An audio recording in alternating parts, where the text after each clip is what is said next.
Good evening, Angus. How are you on this chilly Good evening? thing. Good thanks, Luke. I'm a little bit chilly. You are correct. And you're outside at the moment? Yeah, I've got nowhere inside I can do the podcast really because like all the bedrooms are pretty close to where I sit. So I'm outside in the patio. With a big jacket on Palms. and a blanket of some sort? Yeah, I got a blanket on my legs. I'm getting old, man, and I've got a jacket I took to Nepal. So it's like a duck down jacket that's built for like cold weathers in Nepal. Yeah, I was joking to my friends in Armidale. It was so cold this morning. I could taste my own testicles. It was just freezing. But of course, Armidale had feels like -6 degrees. So uh, Yeah, yeah, and I always found growing up in Armidale it was colder than places that actually snowed. It's got to warm up a bit before the snow gets released. We just got like Guyra and Glen Ennis often got the snow, but Armidale just got the wind from there. It was just horrific. yeah. Gaia was pretty cold sometimes. We had a couple of decent snow sessions when I lived on the farm. There we got snowed in one year for a week. It Yeah. was awesome. I remember playing football in Guyra in the snow, and no one wanted to get tackled and end up on the ground wet and cold and icy. So it was sort of touch footy. Yeah. Yeah. Yeah, Have you yeah. I gone? think I've already told you, but the Yeah. only place I ever played in a tracksuit was Toowoomba. Yeah. So never played in a tracksuit in Gaia or Armidale, No. any of those. So, but Toowoomba, yes, I did. Yeah. And do you have a drink this evening? I do have a drink. See if you can guess what it is. See if I can get it. No, Prue can't hear it. No. Was it Guinness? I was hoping you could get the Oh, the nitro can. what the nitro can. Yeah. I've Wasn't quite got loud enough. well, it's good weather for Guinness, that's for sure. I'm about to crack the Rocky Ridge Rock Candy from WA. I've had this before. It's a fruity one. I remember that. Maybe that can art looks pretty cool. Oh yeah, yeah. So that's like a sherbet lolly or something. It's yeah, really cool. Um, like all their beers though, carbon neutral. I think they're pretty close to being off the grid out there at Rocky Ridge. They really do a lot of they invest a lot of money into the sustainability message. So yeah, that's Um, that's yeah, pretty massive for a brewery. Like, yeah, some places could say they're off grid and carbon neutral, but like breweries consume a lot of energy. a lot of any. I know they've got like a A shipping lot. container full of batteries and yeah, I think they're what are they? Yeah, they are carbon neutral and they call that out. But yeah, Jingdong, WA. Yeah, um, kiwi fruit, That's a passion fruit, and strawberry in this one. Mm, that's lovely. nice. Mhm. What Mm. was the actual beer style? Uh, fruit sour, Fruit sour. Yeah, okay. maybe American fruited sour as its like judging classification. Um, so it's Going to be in, not super sour. It's just nice and tart, but really good fruit flavors, and it doesn't taste artificial, but it's really it's blended really well to give that sort of yeah, fruit salady candy sort of sweetness without any. yeah, there's a real talent in getting that balance between the fruit flavors and how much acidity you want expressing in the beer. Yeah, yeah, I don't have it, but it's a real talent. yeah. Yeah, they've done a really good job of that one. And Aussie brewed Guinness you're sipping on? Yep. Yeah. I have We've all had, lots of people complain about the Guinness being brewed here in Australia. I think you'd rather have fresh is best under license. They get the recipe, but they do all the water chemistry. It's probably like that old story about Heineken. They didn't like fresh Heineken in the States because they were used to drinking the 6-week-old Old light school. struck stuff. So Yeah. yeah, I think I've had a Guinness from the Australian ones. I don't think there's anything wrong with it. It's a nice smooth drink, and yeah, Yeah, I had a Guinness in Belfast, and I never really drank Guinness before, mm, even playing like Gaelic football. Never really drank Guinness with the Irish boys, and I went across to Belfast and had a Guinness there, and I had a drink. I'm like, all right, that's what it's all about. yeah, And then come back to Australia, I drank it like when I got back, and I'm like, yeah, it's not the same.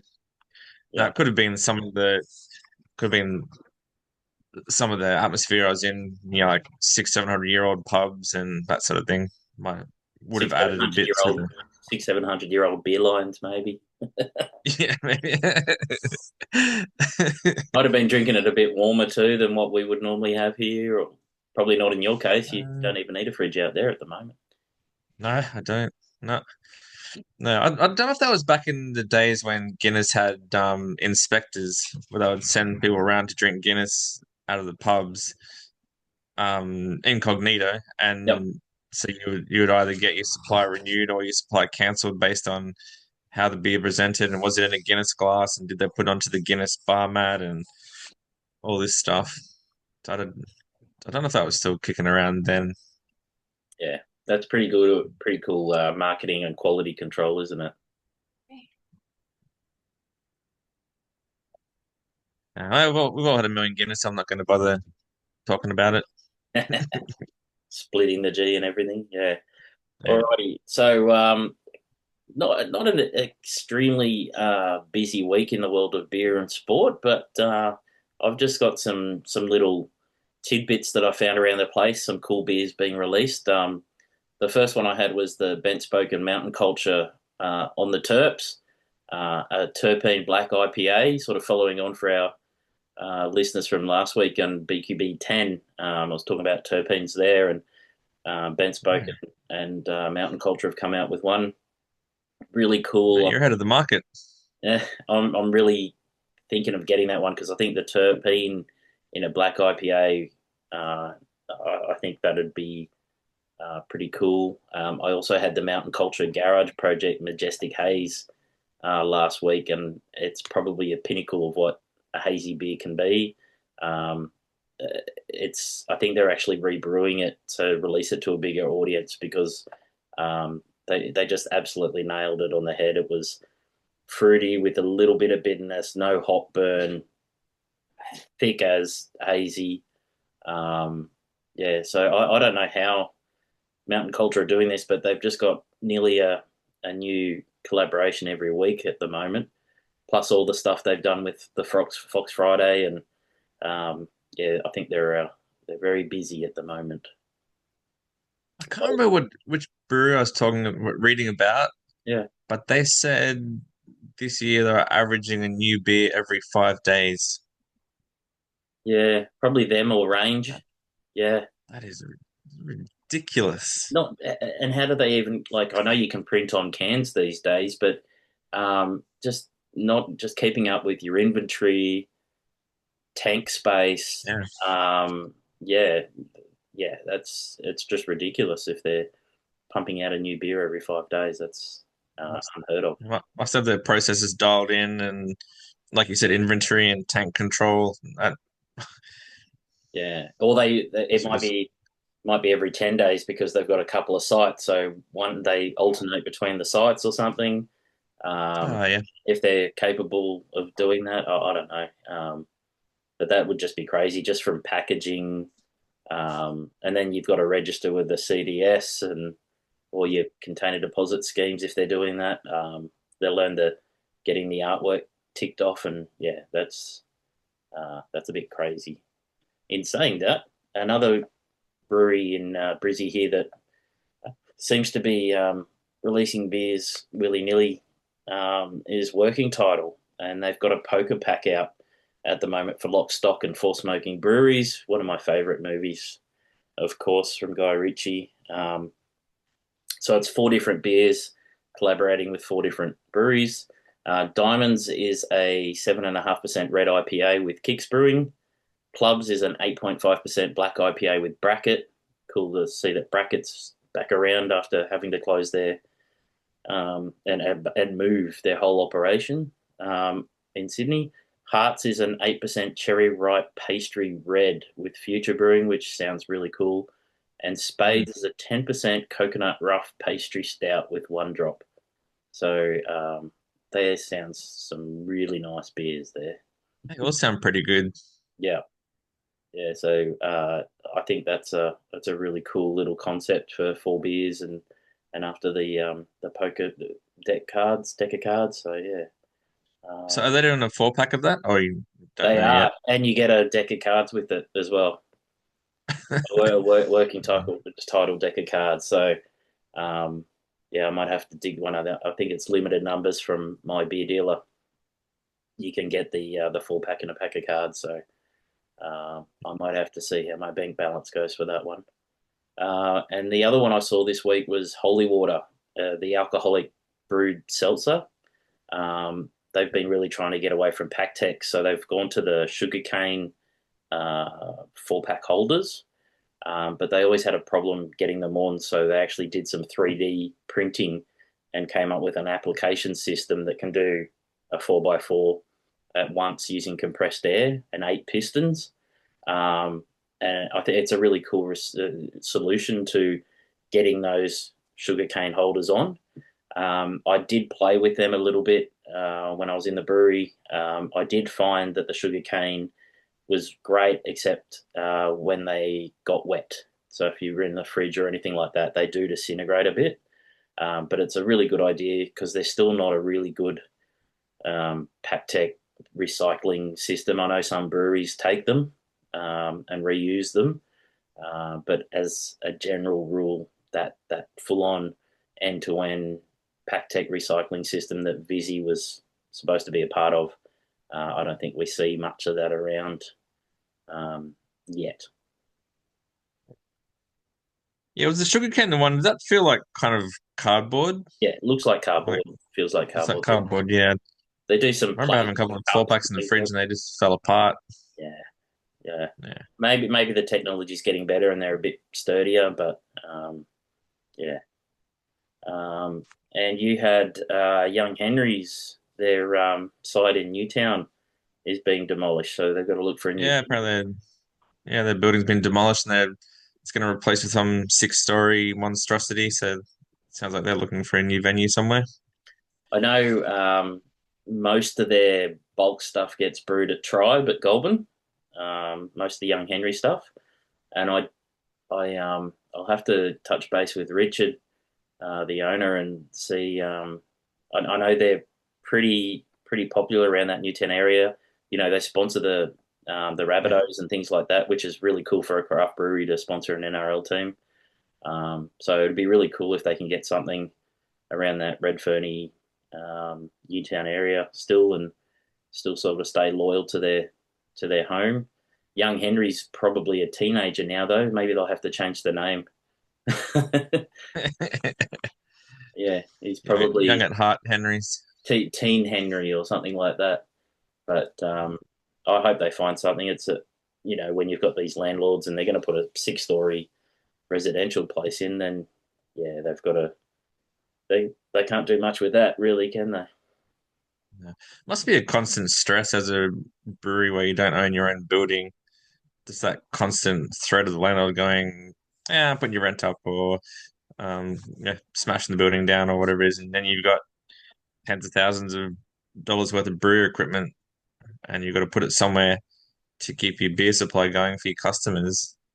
Yeah, well, Yeah, that's must what be. Bracket just went through, and not to mention the improvements that you have to make to the business to be an operating brewery. Like, they're putting in drainage and raised floors and cold rooms and all that sort of stuff. You want to lock in that lease if you're going to put that sort of investment into a business, into a building. I guess it's the same with any business, really. When you've got a lease, they could shut you up at any time. But I think with breweries, especially, the amount of equipment that would have to be moved and dismantled, and your glycol tanks emptied, and it'd just be an absolute nightmare, I reckon, to move a brewery. Yeah, and you'd have to have your tanks empty for when you move, so you couldn't even like you'd be moving into the new premises with zero beer, zero stuff in the tanks, just relying on whatever stock you had left Oh, and you'd have to at the dial end. in, Like, recommission the kit. Your piping might have to be changed because the new building is shaped a different way. Council regulations wouldn't even, you wouldn't want to even get started with. You'd be starting from scratch again, getting all council approval for your trade waste, and if you've got a kitchen, that would be another nightmare. Um, yeah, I think if you've got a successful brewery, you'd be locking in a long-term lease as soon as you could. Yeah, I yeah, think Young Henrys would probably have um, a fairly good relationship with the council. They've been around for was it 13 years, 12, so they've been around a long time, and yeah. they're like a proven member of the community. So you'd think the council would be on their side, trying to get them through into a new venue. Yeah, I hope so. I hope so. Their motorcycle oil, their hoppy porter is still one of my favourite beers of theirs. I Yeah, really like that's a that. good beer. Yeah, I It's grab a that when I see it. It's a good beer. Yeah, it's a cracker of a drop. Yeah. And then I think that's all of our beer news. There was a little bit of F1, Spanish F1 last week, week before, Canadian F1 this week. Uh, how are you enjoying your 30-minute snippets of F1? That's good. Yeah, I watched the Spanish Grand Prix just before we started here. Yeah, Oscar, he's got his stuff dialed in, doesn't he? Another ripper of a start, and then just never looked like he was getting touched. Yeah, I think it's this year, and it sort of has to be this year for him before the regs change. Oh, pardon me. Oh, how rude. Before the regs change next year. So yeah, I think that's going to be really important for him if he's going to do it this year. And Lando's not going to be too far behind him by the look of it. Yeah, yeah, they both look pretty sorted. Yeah, I actually And thought when the regs changed at the last race, with the flexible wing, I thought it was going to bring more parity to the field. But because I thought that's where McLaren was had the edge, but apparently not. They just had the edge because they're better. yeah, yep. Yeah. You've And Yeah, Verstappen lost his head. He was going boom with everyone. yeah, yeah, yeah. I think I mean, he's under a bit of pressure at the moment. that one against George Russell, they got the 10-second penalty, but I wonder whether there's going to be more coming from that because uh, Well, from he what got I the saw, three. that looked deliberate. He got the 3 points as well. So he only needs to have one more infraction before July, and he's suspended for a race because he's got 11 Yeah, points now. So they did go pretty hard on him. I thought it was either or, like you could get a 10-second or the points, but the fact that they got him with both. But yeah, it was pretty blatant. I'm slowing down to give you room, and then I'm going to run straight into you. yeah. And you've got a Um, you got a rugby union thing coming up too. I do. Yeah, a couple of weeks. We got Sunnybank Veterans Rugby. We got a festival on the 21st of June. So there'll be a bunch of old farts running around doing dumb shit. Yeah, I've got face painting and jumping castles and not at the same time. other, not for the old boys, that's for the kids. Yeah. And No, face then painting while on the jumping castle would be interesting, I was thinking. Everyone's coming out as stripy. Yeah. That'd be talent. Yeah, Yep. but there's a Kava festival as well, so I'm not sure what that is. But Yeah.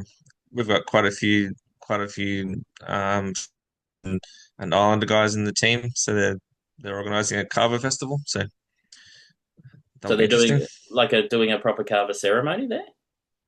I think so. Yeah. Yeah. Yep. So if you like the taste of wet dirt, come to the Carver Festival. Yeah, and don't do my mistake and drink out of the big coconut shell because it might come back to haunt you. Uh, Yeah. yeah, I think one of the games there was I can't remember what it was. whether it was an Indigenous round or there was something, and another bunch of I think it was Samoans behind me had a pot of Kava, and I was driving, Yeah, and they said, "Do you want some?" I looked around, had a look in the pot, and I'm like, I've got to drive. Thank you. And it yeah. didn't look all that appetizing. No, no, so it's basically a root, the Kava root, and then they chew it and they spit it into a bowl and mix it with water. And yeah, it's like betel nut from New Guinea. Yeah, It's yeah. sort of like a relaxing sort of drug that's socially it said well and it's legal in Australia. There are restrictions, but it is legal to have here. So yeah, I've had it in Fiji and Vanuatu, and the one I had in Vanuatu was up in the hills in Port Vila with the chief, and that was strong. Like I had to be helped back onto the bus. That was proper stuff. Yeah, Real mountain moonshine stuff. I like it. yeah, yeah, yeah. I said thank you very much to the chief. That was really nice of him to share his secret stash, but yeah, I was not well that day. Very relaxed. Yeah, very much so. Mm. Did you have any other news? Um, no, No, no, no. It's no. cold. I've got You've got doing beer. my first batch of homebrew for the year on Sunday. Nice. Yeah, I've had a bit of a break, and then I don't know how, but I had all my pots stored. I had my hot liquor tons stored upside down and got some growth in it. Okay. I don't know if I've told you this before or not, but anyway, I got some growth in it. Couldn't clean it out, and it Yeah. was just a shitty like 70 liter pot from eBay. So I threw it in the bin and bought another one. Yep. So yeah, I'll commission that this weekend, making a Belgian triple. Nice. So that'll be good for about 6 months. So I'll bottle that Yeah. It'll be a Christmas triple. Christmas triple. Put some Yeah, nutmeg in that it. then. Call it a Christmas drop. Um, I'm actually working on a recipe design myself. I'm going to put lemon myrtle into it. Mm, So make a lemon myrtle triple. interesting. So Lemon myrtle's good to work with. It can be a bit waxy. Um, yeah, you can give it a little boil off first or add it late. Um, what brewery? I had a brewery reach out to me about it actually, and if you put it in late in your whirlpool, you get the most out of it, and then take it out before it gets bitter. If you put it in too yep, early, you'll just get bitterness. You put it in late, and you'll get a lot of the aromas, but you won't. It won't be as waxy and it won't be as bitter. So yeah, yeah, okay, right at the very end of your whirlpool, or just before you transfer or something like that, pop it in, yeah, okay. give it a good soak, and then take it out so it doesn't seep in there too long and get bitter. And you should get the most out of the myrtle for sure. And All just right, cool. Yeah, I was going to do 0 minute, but yeah, um, exactly. whirlpool sounds better. Yeah, yeah, yeah. And if you're just getting wild myrtle from the bush or something like that, just give it a nice like a nice vinegar wash or something first to clean it up a bit. Yeah, and I bought some from Hoppy Days. So Oh, yep. All dried I and don't think I crushed. need to treat it. Yeah, Yeah, it was all dried leaves. Yeah, yeah. No, that'll be fine. Yeah. Oh, I'm keen to try that in 6 months. That'll be lovely. so it'll be interesting. First run of the recipe, so Yeah. who the hell knows how it's going to go. No, it should be good. It's the flavors I can see working together, so that'll be cool. Alrighty then, brother. I will let you go Okie back dokie. inside and get warm. Thank you to everyone who's listening to our ramblings. If you ever want to hear us talk about anything, try anything, sponsor us, we're quite keen for that. And we'll catch you next week. All right, see ya. See ya. Bye.